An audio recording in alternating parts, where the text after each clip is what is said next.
Hello and welcome to the Print Softcover. We are here today with Radhika Iyengar. She's a journalist, and her first book, Fire on the Ganges, has just been published. Radhika, thank you for joining us. Thank you. Yeah. It's So, a pleasure to be here. okay, what made you choose the Dome community for your book at this time? Why now? So it actually, for that, I have to give you some context. I was pursuing my master's in journalism, and I had to write a thesis. And I was looking for a subject, and I came across an article about the Dome community. And at that time, that was something that intrigued me, and I tried to look for more information surrounding the community. And unfortunately, what I found was not, I would say, sufficient. And whatever little was available in terms of literature, it was only focused, on on the Dome community's crematory work at the cremation ground. And surely there were other facets to their life which needed to be documented. And I tried to dig and tried to look for more information, more accessible alternate narratives about the community, and I was unable to find that. And so that started my interest, and that's why I went and began reporting on the community. And I wanted to basically try to find what are their everyday realities beyond the cremation ground. What motivates the men?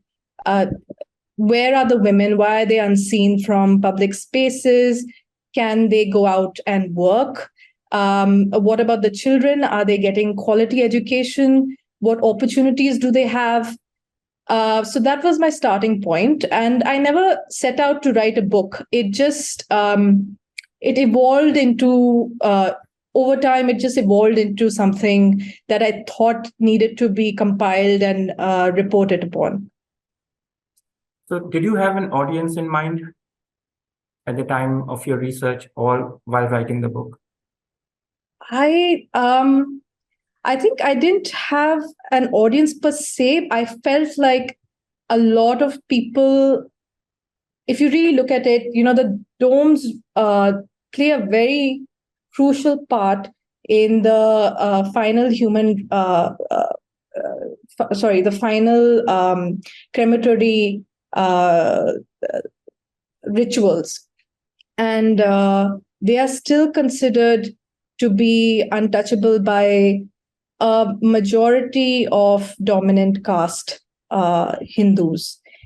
And I feel that, they continue to be invisible in our society, which I found very, very odd. And I thought, why don't we know more about this community? Why hasn't more been written about their lives, their struggles, their wins, their dreams? And even when I began reporting on this community, I would talk to people about my the project, and they would, half of them, actually majority of them, didn't even know what domes are, that they are this community that does very specialized crematory work, which is unrewarding, and it is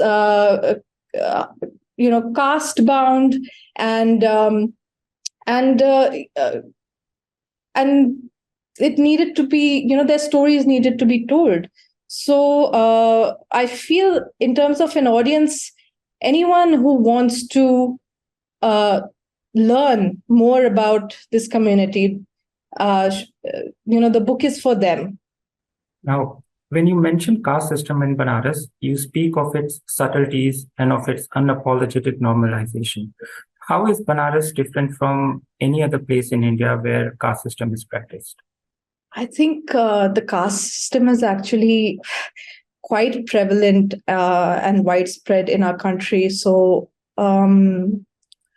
but speaking, I mean, you can't really just pinpoint and say, Banaras has a deep-rooted caste discrimination history. I think India has a very checkered history about caste discrimination, caste violence. It happens across the board. But my own experience while reporting in Banaras was I remember, if during my field visits when I would go, I would visit some schools, and one teacher specifically asked me about my caste, and when I gave a very non-committal response, they wanted to know my surname, and I found that very, that sort of tugged my conscience a bit. And I also realized that there was one point, and I talk about this in my book as well. There's one point I'd invited the children from the community, few of them, to my guest house to share a meal. And I remember the manager of the guest house pulled me aside, and he asked me what crockery the children should be served in, because the manager was aware of the neighborhood that the children came from, because Banaras is such a place that specifically near the Ghats, everyone sort of knows who the other person is, what background or neighborhood they come from. Not everyone, but a majority of people know. This manager, of course, knew who the children were, where they came from. And so he suggested that, the children should be served in patals, which are dry-leaved plates. So, and that was something that also I found very odd and very disconcerting, and therefore I've written about it in the book as well. Now, some would say that works like these are Savarna gaze trained on the oppressed caste groups. What would you say to that? I feel that my primary responsibility is as a journalist. I'm loyal to my profession as a journalist, and when I went to Chandghat to report, it was entirely in a capacity of a reporter, and I feel that as long as one is committed to the work they're doing, if one is empathetic, ask questions from an informed space, listens with patience, listens to their interviews with patience, with empathy, with sensitivity, and just spends time with the community. A journalist, then if they are doing this, then they're doing their job, and I feel that was my primary concern, that they needed to be, their stories were worth telling, and so far, it's what we have seen so far in literature is, or even any other academic sources, it's, the Dome community, it has a very unidimensional representation, and that representation is that it's associated, their work is solely associated with their work at the Ghats. So Hindus go to Banaras to cremate the bodies, driven by the concept of moksha, attaining moksha.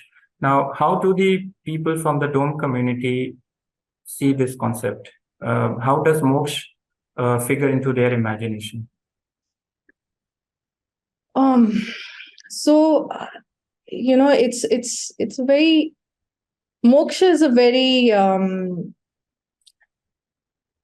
it's something which the Domes feel, whoever I spoke to in the community, the men, specifically because they perform this function of, cremating the bodies, and they feel that they are the ones who are delivering moksha to people, because it is believed that it is in Hindu religion, it is believed that if a devout Hindu is cremated by a dome's fire, they will achieve moksha, which is liberation from the cycle of death and rebirth. And the domes felt, they feel immense pride when they say that only we are the ones who can give moksha. But, I feel that they are just circulating or perpetuating, because this is their way of glorifying something which is very near to them, and they're glorifying a profession just to find some value and a place in to validate their place in society, because otherwise they are considered to be still untouchables, which is criminal. But they try to validate their place in society through glorifying this work. But at the same time, I feel it's this narrative of I feel that no privileged dominant caste Hindu will ever want to do this work. So I think that's very important to highlight, that this is a very caste-ridden profession. So one of the characters in your book, he talks about, that the cremation work should be turned into a profession, so that, there are regular hours and a fixed salary. Is there a movement regarding this? At the moment, there is no movement, but Bhola, who's one of the characters you mentioned, he's one of the protagonists in my book. He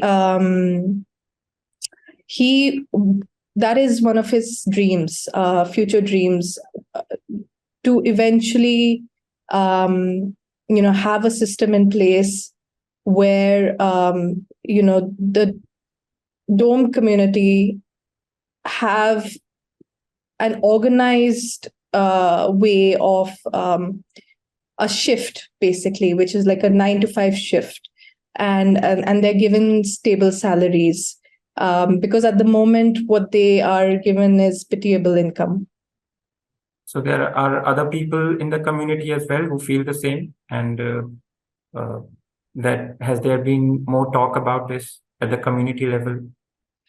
At the moment, no. At the community level, there hasn't been more talk, but I hope that Bhola is able to start that conversation with his family and with the members of the community soon. So what are the areas or hopes they have of making, a better life for themselves? Because most of them talk about leaving the place, this mahal that they discuss. Now, what are the avenues available for them? What are the avenues that they have identified for themselves as of now?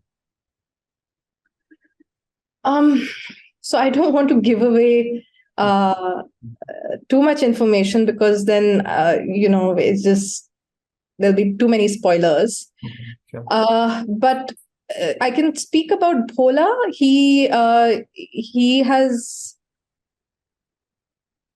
See, if I tell you, then it'll give away the whole. I want the readers to read and follow Bhola's trajectory, Shortcut's trajectory, everyone's trajectory, to really understand what opportunities they have, and if they have at all been able to leave Chandghat or have still, managed to stay back. I want the readers to discover that on their own. So, do you have any plans to publish a Hindi translation of the book so that the community can read about themselves? Yes, that all that is in the pipeline, and one hopes that the book will be published, in Hindi as well. Yeah, that is definitely in the pipeline. All right. Is there something that you would like to talk about your book in particular for our readers who would want to read it? Just I would request them to go with an open mind and really try to relate with the individuals. Not forget about the individuals once you've turned the last page. I really hope you're able to empathize with them and realize that they are doing a very, very crucial work, and they need to be given that kind of respect in society, and more people should know about them. Thank you. Thank you so much for your time. Thank you. We had Radhika Iyengar with us, and her book, Fire on the Ganges, Life Among the Dead in Banaras. It will be released on the print softcover on 18th of October. Thank you, Radhika. Thank you for joining us. Thank you, Prashant.